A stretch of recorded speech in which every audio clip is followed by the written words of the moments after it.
It is Max Olson, theathletic.com, who normally joins us on Thursdays at 4, a little bit earlier today because we are at an event. He has something to do as well. And, of course, every day in college football, who knows what we can talk about, like everything. Max, thanks for your time.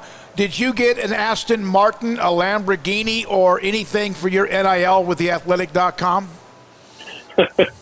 Yeah, I did it. The New York Times thing's just sort of kicking in now, so we'll see if that's something they do. Probably not. I'm guessing probably not. I did like there was a really funny correction yesterday. I don't know if you guys saw this. So it came out, CJ Stroud, he got a $150,000 car. But then there was a correction soon after that. I don't know if everybody saw it. CJ Stroud changed his mind, and he switched to the G-Wagon, which was $200,000. So shout out to CJ Stroud. Yeah, he went from a Bentley to a G-Wagon. Yep. Yeah, a $50,000 more expensive vehicle. Yep, a game day decision. It's always good to ask, right? If you're in that car lot and they're bringing you to the Bentley, it never hurts to say, well, what about that one over there? Yeah, absolutely. Sorry, I got derailed. Go Max ahead. Olson with us from theathletic.com on Sikkim 365 Radio. Max, Big 12 meetings in about a month. There's thoughts that they might have a commissioner by then. Mac Rhodes said a week ago to Paul and Craig that he wasn't sure if that timeline would work. Is that what you're hearing, that they'll have somebody? I don't think – I could be wrong. Could be surprised. My sense is the interviews are starting here in the next few weeks. My expectation from people I've talked to, probably – more likely there'd be a new commissioner by the start of the football season as opposed to by media days. But certainly Lawrence Kuvanek has, made some aggressive comments in terms of his expectations. So we'll see. We'll see how quickly they can get that wrapped up. Max, USC lost their director of player personnel. You're starting to see other teams have these GM roles. Do you foresee that as being kind of maybe not as important a role as offensive and defensive coordinator, but moving up the charts as far as importance to a program? Yeah, that one was the Brandon Sosnick moving on from USC is a pretty important one because he is deserves a ton of credit for pulling off the Lincoln Riley hire. He really does. Really instrumental role in terms of helping Mike Bohn run that athletic department. So that's an interesting one too. I mean, Lincoln Riley gets there, and 6 months in, the guy that you're kind of working with to get this whole thing turned around moves on. But that's the challenge sometimes with these college jobs is you never really totally know what you're walking into there. But yeah, certainly those jobs are, I think we're in a time right now when the roles are evolving and you see more people taking on kind of GM jobs and stuff like that. And certainly for a young, talented guy like him, lots of opportunity out there. Max, in terms of kind of the dust settling and all that with the transfer portal, is there anybody out there that we're kind of waiting on at this point? I know Jordan Addison was a big one. Then you had Tucker Dorsey just recently as well, committed to Texas. Where does that kind of stand at this point? Yeah, pretty wrapped up in terms of the big names here. There's a couple good players out there. Ramon Jefferson, running back from Stanton Houston, he was committed to Colorado. Decided to back out in Colorado, and I think he'll be going to a Power 5 school. We're not sure which one yet, but Javon Baker committed this week. He was supposed to go to Kentucky, the Alabama wide receiver, and said he's going to go to UCF. But really not that many guys out there right now. In fact, I've run the numbers on it, and right now about 75% of the scholarship players in the portal have found a home, which is good, right? I mean, it's good that that's not a 50-50 thing by any means. So that leaves about, 500 or so guys that haven't announced they're going yet. I'm sure probably a lot of them would go to junior colleges or FCS schools. I'm sure some of these guys are also those maybe 5th or 6th year guys that they put their name in there to see what was out there, but they're also ready to be done playing. So, the portal cycle's kind of slowed down now, especially as teams get into summer classes here and you got to get enrolled. How much does the pickup of Gus Malzahn of Baker, how much does that give them a boost?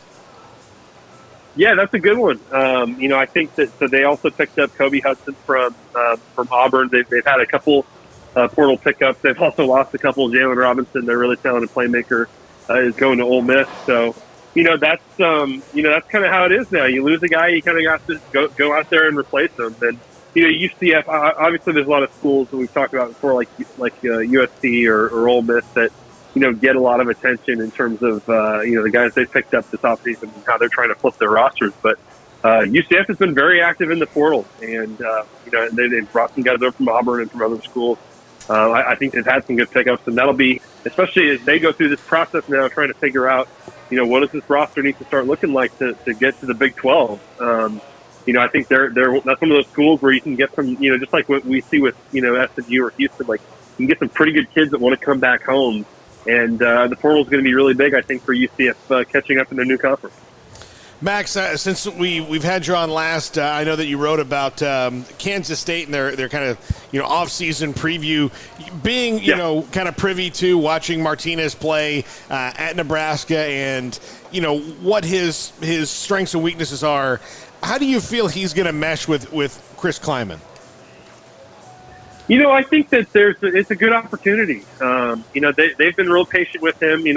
Obviously Adrian Martinez has dealt with a bunch of injuries last season and wasn't going through spring and all that, and they didn't care. I mean, they believe wholeheartedly this is our guy, and that this is, in terms of taking their offense to another level.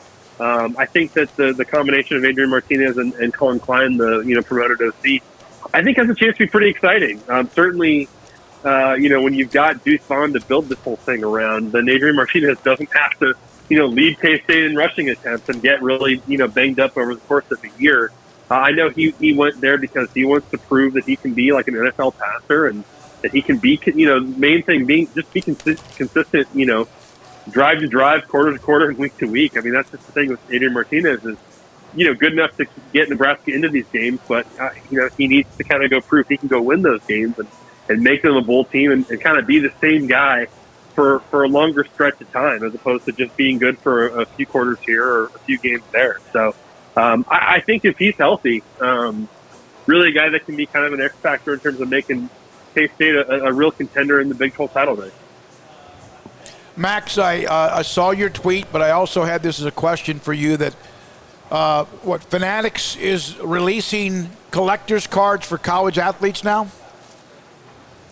They I believe Tops and Fanatics announced they were sort of expanding out their whole line of football trading cards and other sports as well for college athletes, which, I don't know, did you guys know that they were already making lots of trading cards for college athletes? I didn't know that until like this weekend. Yeah, I had seen them before, like in spurts. I'd seen, things here and there, but I didn't understand how they were doing it. But I saw them, and now, I guess they just blow the cover off and say, Fanatics and Tops, and here are these cards, I mean, to me, it seems like a kind of a cool deal for everybody because the players get the cards and get some money off of that.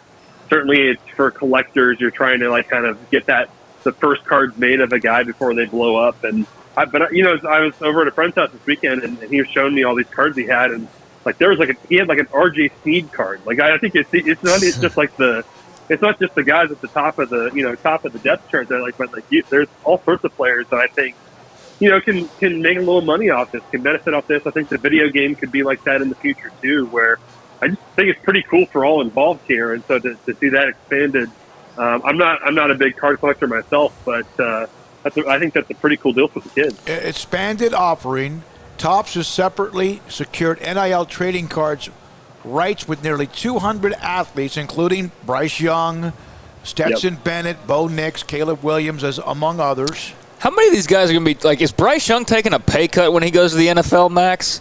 Wasn't that the old joke about Shaq? Yeah, I think so. But, I start to think about it, though. But, Tops trading cards and Bentleys and, all power to them. But, man, that just is wild. You think there's going to be, some, third or fourth round pick who's, making less money when they go pro, right? Yeah, there's going to have to be, I would think. Yeah, absolutely. Well, because, Max, you got to think about it. There are a lot of guys who, Stetson Bennett will be, whose worth to Athens, Georgia will be infinite, but with Stetson Bennett Insurance Company 10 years from now or whatever he's going to do, as opposed to the NFL where, more than likely, unless he gets way better at passing the football in a year, it's probably not his future.